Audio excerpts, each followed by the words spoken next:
Welcome to Down the Middle. This is AC Martell. What's up? What's up? What's up?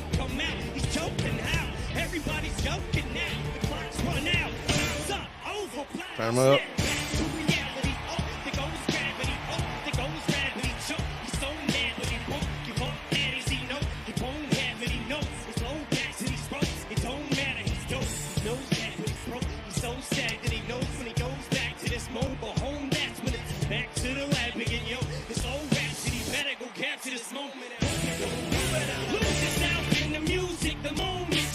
I think that might have been the best part of the show to me. Even though I would have thought he would have did another song. Huh? I like the song too. I was just getting out of boot camp in the Navy when this song came out.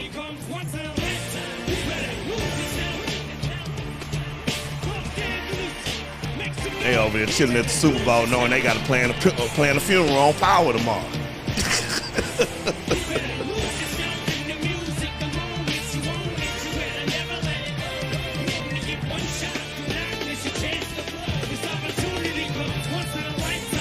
All right. You can go to that next picture while I'm talking.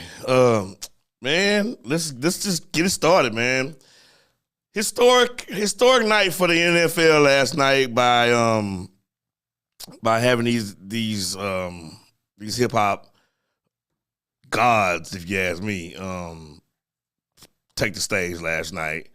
Yeah, Eminem, Dr. Dre, you had Thick Mary out there, you know what I'm saying?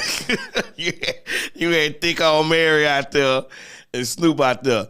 Never in my life, man, I even put a post out there, man. Never in my lifetime would I ever thought that I would see 400 dudes out there crip walking at the Super Bowl, man. So shout out to the NFL, shout out to Jay-Z, shout out to everybody, man, who actually put that together. And before I get off that topic, man, look, that's probably, to me, one of the best performances I've seen. Kendrick Lamar, he was, in there and out of there. But, man, I really wanted more of him. And I really wish that Mary would have brought Method Man on there. I thought instead of 50, you know what I'm saying? The surprise was 50, I suppose, right? So I would have been more of that, you're all I need to get by.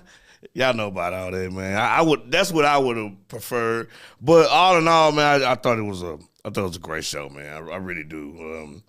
Let's talk about some sports, man. But my top five. Oh, I forgot my top five.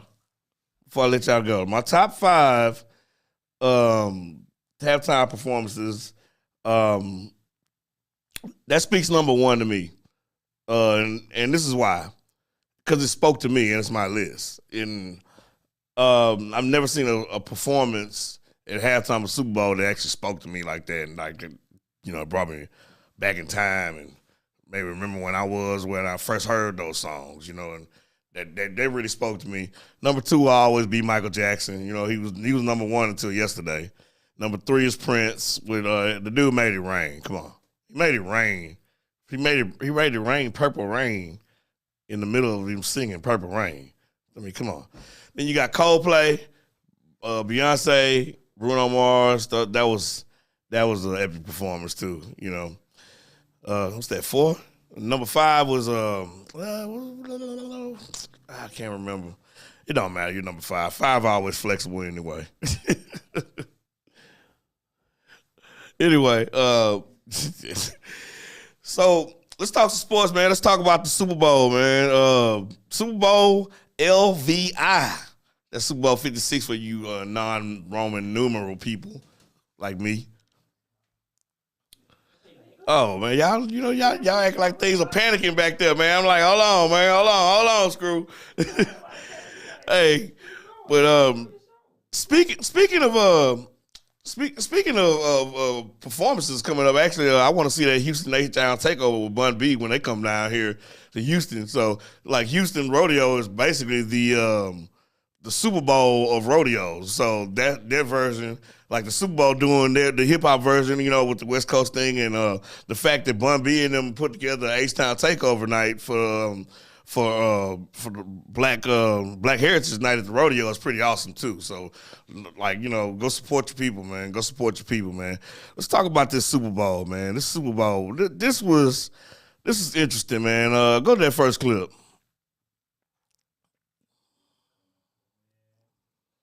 I'm not gonna bore y'all with all these highlights, man. Like, not today, man. I just want to give y'all a few of the key moments to me. Key plays that see right here to me is where everything changed. Cincinnati had the momentum. Aaron Donald hit Burrow, which was a perfectly legal hit. He was about 4-5 yards still within he could turn the corner. Who knows? Aaron Donald gave him a shove, and then Cincinnati started filling their little draws. They started filling their little draws, and then they didn't walk up the beast. Up until that time, Aaron Donald was he was having an average game. Then he took over. He took over the game, man. He really did. He really did. Right before, 2 sacks, he could have easily had 4. And that last play of the game, it really should have been in the grass, so that should have been another sack as well. But go to the next clip. Cooper Kupp ends up winning the MVP of the game. I do not agree with that. I think that's the worst stats of any MVP at the wide receiver position to win MVP. I'm not sure, but you didn't crack 100 yards. You didn't crack double digit. You didn't crack double digit catches.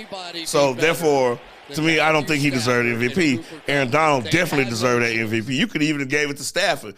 I mean, that 15-play drive at the end of the game was money, man. That was money, man. That was money.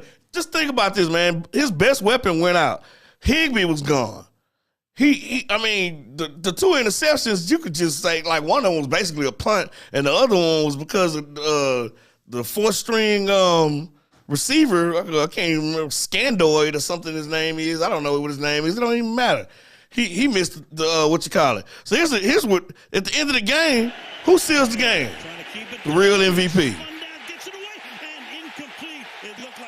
And we're not going to even talk about the play before that when he stuffed ETN. He stuffed P. Ryan and it was 3rd and 1. He stuffed him at the and didn't even for no gain. And then right after that, he does this. That's Aaron Donald, man. Aaron Donald deserved that MVP, man. I'm sorry. My book, that's Aaron Donald's MVP. He's always going to go down as Super Bowl 56 MVP. Now let's dig into the game a little bit, man. Let's dig into the game. We found out a few things about this game. We found out a few things about some players in this game. We found out that Matthew Stafford does have a clutch gene. We just didn't know it because he was in putrid Detroit for all those years. We had no idea that he can actually carry a team to a Super Bowl. Because let's not act like the last 3 games he didn't have to win those, but with game-winning drives. Let's not act like he was 0-3 going into this particular playoffs, and then went 4-0 in this playoffs. Let's not act like that. Let's not act like this man don't have 50,000 yards already put up in the books. And I preface that because I think Richard's on the line. Yeah. So my whole point is, there's people around here saying he's not a Hall of Famer. I say he's a Hall of Famer based off of last night and the numbers that he already had in his career. He's like top 10 in yards, man. Like the dude got it, if you ask me. Richie, though? Yeah. Okay. I got to disagree with you there, man. Yeah. 2 things. Number one, he is a one-time Pro Bowler, and as an alternate, okay? Additionally, the yards, you have to put the yards into perspective. He's in the throw-first era. He's coming to the league in an offense where they went years without even having a 100-yard rusher. So Detroit's offense was centered around drop back and throw the football, throw the football, throw the football. I'm not saying that he's a horrible quarterback, but I certainly don't think that he's a Hall of Famer. I think we're being prisoners of the moment, and we're kind of jumping the gun on that. A Hall of Famer is one who has been consistently exceeding expectation and has been acknowledged as one of the best players in the game for an extended period of time. When have you ever honestly said, that Matt Stafford is the top 3 or top 2 quarterback in the league honestly for any time. I've always said he's consistently. He's one of the most talented. He's one of the most talented, but when did you ever say he's one of the best? We can easily say that about Rodgers, Brady, even Russell Wilson a couple of times. Big Ben had his little era. When can we ever say that about Stafford? I can say he had a couple of 5,000-yard seasons back in the day, and I really was like, man, if he got somewhere and got out of that situation, that he probably would succeed.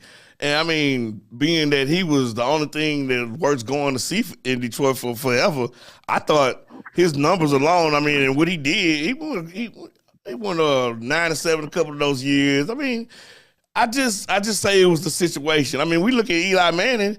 I mean, he got 2 rings, right? So that's supposed to automatically put him there. But like outside of those years that he ran, that he got those 2 rings, he didn't win a playoff game. Yeah, but I mean, like I said, it's all in terms of relativity. And then you add to the fact that outside of this year, 0 playoff success. That's not Hall of Fame stuff, man. So what if they run it back? The Lions are going to Jersey for sure. That's about it. Unless something happens over the next couple of years, you don't have a whole lot of time left in the hourglass. Now, don't get me wrong. I'm not saying first ballot Hall of Famer at all. Like, I'm not saying like, hey, put him in. But I'm saying I'm saying is like I think eventually he will get in and he deserves a gold jacket. That's my opinion. Though. You have a guy like Donovan McNabb who went to 5 NFC championship games, and nobody even talks about him being a Hall of Famer. So he's not a Hall of Famer. For damn sure, Stafford is. I mean, McNabb went to 1 Super Bowl. I mean, he went to 1 Super Bowl, and and what he couldn't. He went to the NFC championship game 5 times though. He's been league MVP. He's been. I mean, are we giving out Hall of Fame jackets for coming up just short? I mean, I'm confused. Well, you got to remember that winning the Super Bowl is a team metric. Dan Marino has 0, and is anybody gonna argue that he don't belong? That's true. No. I mean, because ain't nobody putting Trent Dilfer in the Hall of Fame right now, No, of course not. Because the Hall of Fame is all about your career during your era. Right. All pros, Pro Bowl, Offensive Player of the Year, MVP. Those individual accolades is what stands out for your Hall of Fame resume, not team success. It helps. Okay. It's a footnote in there, but you don't have to win a ring to be a Hall of Fame. Gotcha. No, I mean, there's plenty of examples of that. I really just, yeah. I really don't. I mean, you look at his stats, man. He over 50,000 yards. That's an accomplishment, man. I mean, but he does sling the ball, and he is careless with those interceptions. I even think he lead he led the league in interceptions this year, didn't he? I can't recall on something. I think he did. But you're going to continue to see the passing numbers fall because offenses are spinning the field more and more and more and more every year. So the guys that are on the list right now won't be there for long because you're going to have. Yeah. It's almost like 400 yards a game now is like slightly above average. You got to get 500 before people start saying, "Wow." Yeah. So, what did you think about the game last night, man? Like break it down for me. Well, it was a hell of a game, and I think you're being a little hard on Cooper Kupp, man, because you said that the Rams lost their number 1 weapon. Well, I think their number 1 weapon is Kupp. He's not flashy. He's not fly. He's not a big speedy guy. His film doesn't pop for the eyes, but that dude gets open. He makes plays. He don't drop the ball.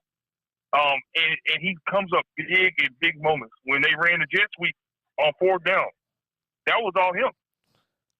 I mean, that was all him. That was. That receiver gave him a hell of a block on the outside too, though. Right. That's all him. Yeah. So he made plays, and in all fairness, I love Aaron Donald, but he was kind of quiet in that first half. I think there was a stat that I saw that between him and Von Miller, they had 2 quarterback pressures in the first half. Yeah, that's not Super Bowl MVP stuff. I still believe that Aaron Donald was the biggest impact of that game, man. Like he was that. the closest. Honestly, if you really think about it, if it wasn't for that missed offensive pass interference call, you hold the Bengals to 3 points in the second half. Okay, but I think if you look at it like this, Cooper Kupp is like the starting pitcher who went 8 innings, and Aaron Donald came out the bullpen and closed it in the ninth. Who gets the win? Starter. Yeah, he's the guy that put in work throughout the whole game. But what if that closer came in and they was behind? Well, they wasn't behind. But they was, though. The whole point was they was behind because of Cooper Kupp. He's the one who made plays. He's extended drives, scored. I guess we have to agree to disagree, or I say give him co-MVPs because I mean the man. I mean, come on, the man. That 3rd and 1, man. See, people not talking. Everybody talk about the 4th down play. That's fine, but that 3rd and 1, he arm tackled that dude, man. He arm tackled that dude, stopped him completely, stopped his momentum going forward. He's like, "Hey, come here, baby, come here real quick. Let me give you a hug." I just like it's like from the time when he pushed Burrow out of bounds. They're not gonna call it Super Bowl. If we want to start getting ticky and tacky, then Jalen Ramsey did not give up a touchdown because he got grabbed by the face mask and had his neck twisted. On that touchdown pass he gave up to Jamarcus Chase. So that's the one I was talking about. Yeah, I mean it was it was a bunch of if this was a fifth we all be drunk moments, but I think they call it a fair game. I think they let the teams on the field decide. Yeah, I don't understand the narrative that's going around about the game was rigged and whatnot. I thought, man, I was saying to my wife, I was like, man, I haven't seen. I didn't catch you. What? I said it's always going to be some crybaby fans, some sore butt losers from the losing team. That's with any playoff game, any Super Bowl. When your season's over and you're trying to look for an excuse because your guys didn't get it done, that's what they do. Yeah, Cowboys fans probably more than. I think it's more of a money line. People put some money on the Bengals. They got caught up in the moment. I'd be damned if I put some money on the Bengals, man. I just don't trust them, man. That go back to the old Oilers days, man. When I was an Oilers fan, I don't do Bengals, man. I don't do Bengals, but I really enjoyed watching this run that they did, man. I mean, it was probably one of the best playoffs that I've seen in a long time, and the fact that everybody talking about this. I didn't hear you. Even before the playoffs, the play-in game with the Rams, the Chargers, and the Raiders, man, that was insane. Yeah, I forgot about that. It started there, and then it went throughout the whole playoffs. Yeah, man, because everybody's just like already put the Chargers in. Everybody's like, what Chargers in? Yeah. Just think of how things could be different if the Raiders had just say, "Okay, we're good. We're just getting in," and they're taking a knee instead of kicking that field goal. And then both of them would have got in. Right. Well, it's a division rival, so you got a chance to put them out. And then Cincinnati would have had to play Kansas City in the first round. Right. Ooh. Who knows? Who knows? Man, the fifth was a fifth, man. But yeah, I thought the referees did a good job, man. I think that one holding call late was probably it was a 50-50 call, but the play before that it was a holding call that got missed. So I mean, if that's why everybody's like, oh, they threw all the penalties at the end. I said because man, when you get down to the end of games, people get tight. That's what happens. People make uncharacteristic plays because they tight. They get tight. Right. Anyway, man, they're not gonna catch them all. But I think that face mask was egregious, man. They didn't. The NFL needs to look at that because that was a horrible miss. Oh yeah, that was horrible. Yeah, that was egregious, man. They all human, man. They all human. Yep. If they would have won that game, I guess people been talking about that all over the country this morning. So you was down at Radio Row last week, huh? You want to talk about a little bit of some of your experiences out there? Yeah, we had the opportunity to talk to Eric Dickerson, Joe Theismann. One of my favorite interviews was actually D'Angelo Williams, who was formerly with the Carolina Panthers. I love the energy that he brought and the analysis, but behind all of it was a theme of just help and support. All these guys have great community initiatives that these guys are retired. They don't have to do this stuff. They ain't got to do a damn thing, but stay home and chill. But they're still doing outreach for the community. D'Angelo has a program. It's a Black women's wellness program that he has launched, and I'm looking forward to supporting him in his efforts in regards to that. ED's got a new book out, and he's got some community initiatives. Joe Theismann is working with a company called Midliminal that's helping people with medical bills. So I mean, these are individual efforts, more so than the league, doing it for marketing purposes. Right. So, go check on our videos. You'll hear what all they have to say. But had a chance to meet the UFC champion, Juliana Pena, and I'll tell you, man, I had goosebumps after talking to that woman. Like, she was just so so confident, and she's still hungry. Like, she's the champion, and she feels like she's the challenger. Like, man, so it was just a phenomenal experience. And then to cap it off, I actually just posted this, and I just announced this. I'm going to be personally working with the NFL Alumni Association as the media representative. So I'm going through their wellness challenge. It's going to start today, and it's going to end on kickoff for Super Bowl 57. So I'm going through the NFL Alumni wellness program. The goal is for me to lose 70 pounds by kickoff Super Bowl 56. So I'll be working with the NFL team, the NFL alumni team, and actually Dr. Oz is going to be the medical director for the program. So I'll be going through their program. So, we'll keep you guys updated as it goes along. Absolutely, man. Well, that's Richard Walker from BTP Sports, man. You can check him out on BT Sports. That's Bring the Pain Sports. Is that right? That's Bring the Pain Sports, right? Yeah. Okay. Yeah. Bring the Pain Sports. All right, man. We'll talk to you later. All right, Rich? Okay, bro. All right. Have a good one. All right. Richard Walker, Bring the Pain Sports, man. The hardest working man in sports, in Houston sports right now, man. Let's check in on the Winter Olympics, man. First Black woman ever to win a speed skating gold. Because of a slip in the US trials, Brittany Bowe had to give up her position to let Erin Jackson in to the 500-meter equation. And now she begins really they be swiftly moving, indeed. man. She's the second quickest. She's got great strength at the end of her 500 meters. Good corner too from Erin Jackson. Her lifetime best 36.80 set in Salt Lake City and winning the 500 meters there. They be so smooth around them corners, though. Good outside. Ben Skater. Ziermet comes back on the inside. The time to beat 37.12. It's going to be quick. It's going to be really quick. Is it quick enough? Yes, it is. 37.04. So awesome, man.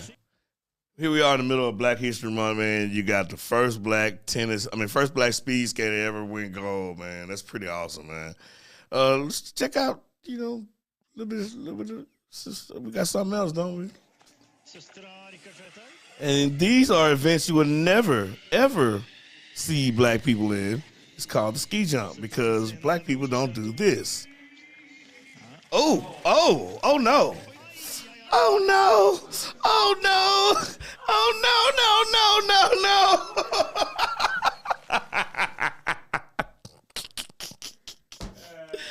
Man. Hey, man. I'm trying to tell y'all, man. I know when we was here last week, I know y'all talking about we was just finding out that Dusty Baker is the new coach of the Texans. So I want to chime in a little bit on that. Not Dusty Baker. Oh, I said Dusty Baker. Oh, man, Lovie Smith. Hey, man. Hey, this is the first time in the Houston sports history we actually got 3 black coaches on each one of on all of our major sports teams. Dynamo, you're next.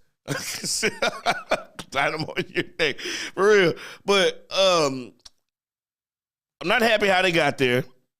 I don't think anybody was. But the fact that we're here, I am happy about that. I'm extremely happy that Lovie Smith is getting a head coaching job, and I am extremely happy that he could pick his own. He's not like Cully, man. Well, Cully was just like, "Hey, you're gonna do this because I said so," and I guarantee you, Lovie Smith is gonna tell them, hey, y'all need to fall back. Like, hey, this is my team. Anything y'all do up there, that's what y'all do. Anything that's do down here, this is all on me. I'm the CEO of what goes on the field. And I don't see Cully actually, I mean, not Cully, Lovey. I gotta get Cully out my brain, man. I don't want to speak that man's name. You know, he good. He done walked away with $22 million for doing whatever kind of job he did last year.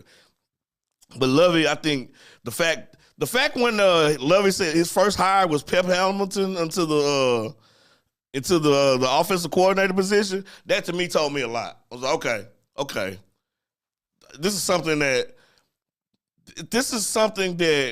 us as Texas fans can actually get behind. We can actually get behind that. We can actually be like, okay, I understand that we're not going to be a good team, but I can at least see that the plan has started. Last year was like it was just a whatever year. We didn't have a plan. It was just like they was just doing whatever came up next. They was like, man, I'm gonna do that, man. You know, but no, you gotta have a plan. And I still think, this guy here is, once this guy leaves the building, yes. Once that guy leaves the building, this is my white and dirty, y'all. Look. I got Taylor, scratch them out. Then I got Mills, and then I got question marks. Because I don't think Mills is going to be on there. I don't think Mills is going to be on there long either, man. Whoever the next person is, I'm going to put it up there, and we're gonna wrap it up like that. Anyway, if y'all can tell, I'm in a good mood today, man. So we had a post of the week just coming up. Some people didn't really appreciate the swollenness of 50. Go shorty, it's a buffet. We gonna party like it's a buffet. Oh, next post of the week, man, is Bengals fan talking to we were in a rebuild. No one expected us to get this far. We'll be back. Yep. I thought the same thing. Yeah, but Joe Burrow's only in his second year, so, you know, we just got to invest in the O-line and, you know, maybe get an indoor practice facility, and we'll totally be back. Oh, yeah, no, I'm sure you'll be different. I'm sure. Oh, no. Yeah. Man, one thing my thoughts on I mean, if Joe Burrow to pull that off, man, like he would have been on the fast track.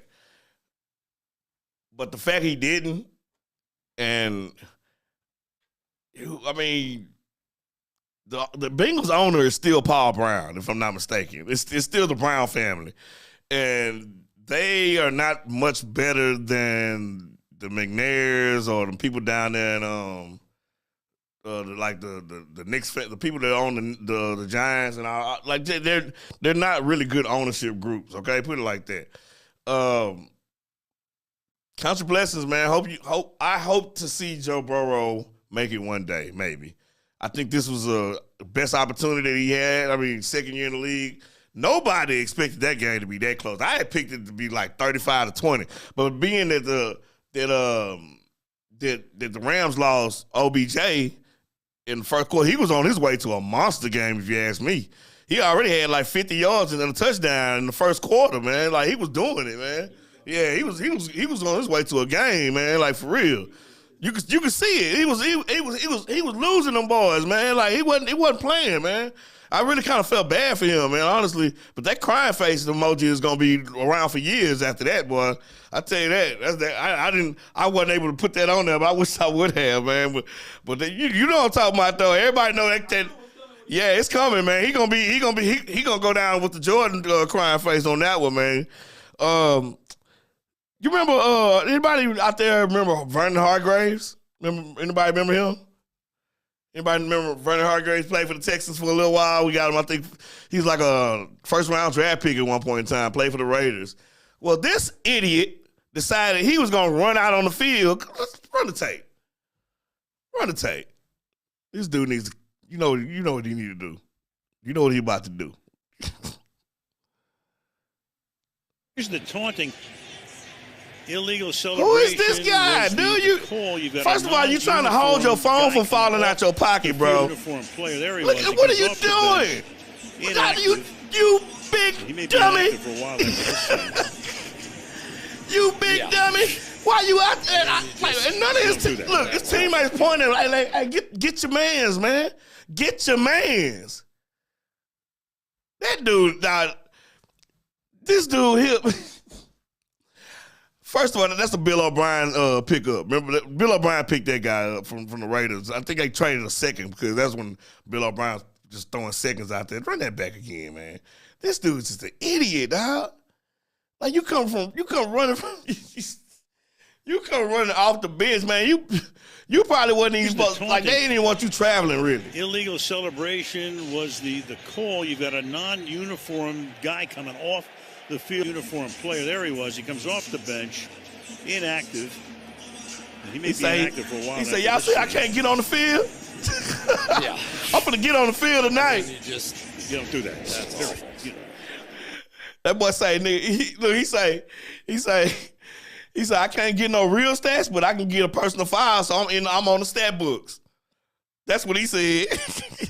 He got a personal foul of unsportsmanlike and wasn't even in the game. That's history, man. That's history. Speaking of history, man, we got kick Black rocks! History. That dude needs to kick rocks, man. Like, for real. This is bad. I got one more Black history, man. Black history facts. First black person that hates black pants, black pepper, black keys on the black piano, his black gums, Whoopi Goldberg's lips, back of Forrest Whitaker's neck, and most of all, black blank Wesley Snipes. R.I.P. Bernie Mac, man. R.I.P. Bernie Mac. First person in history that don't like all them things, man. Anyway, man, that's my Black History moment of the day, man. We'll be back in a couple of weeks, y'all. We're going to take a little hiatus, but I'm still going to be dropping bombs like it ain't nothing, man. We ain't stopping. We just resting. Y'all take it easy, man. AC Martell, down the middle. Don't forget to like us and subscribe. And please, please, please tune in on all our videos. And please, please watch. Thank you very much. And y'all, God bless.